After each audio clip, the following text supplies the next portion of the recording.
Hi guys, this is Dhara from Indian Food Life.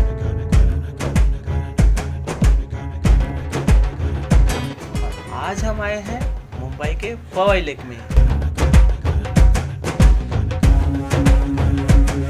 और आज यहाँ हम ट्राई करने वाले हैं बहुत ही डिलीशियस पानी पूरी।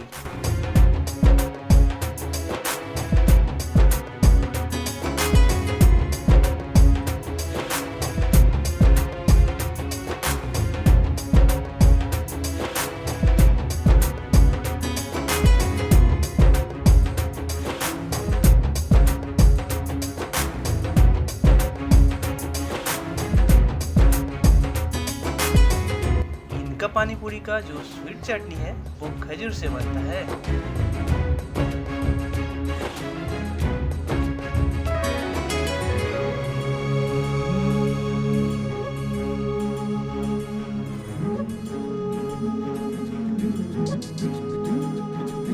मीडियम रहेगा, दिखाओ मीडियम।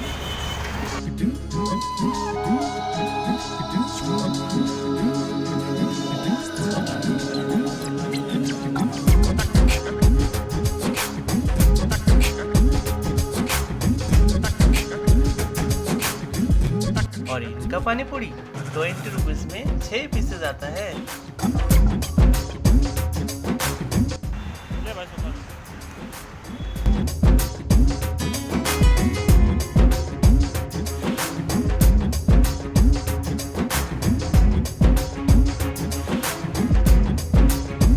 और दिखा हल्का कम करो, कम करो, दिखा डालूंगा। मतलब पानी कम करो।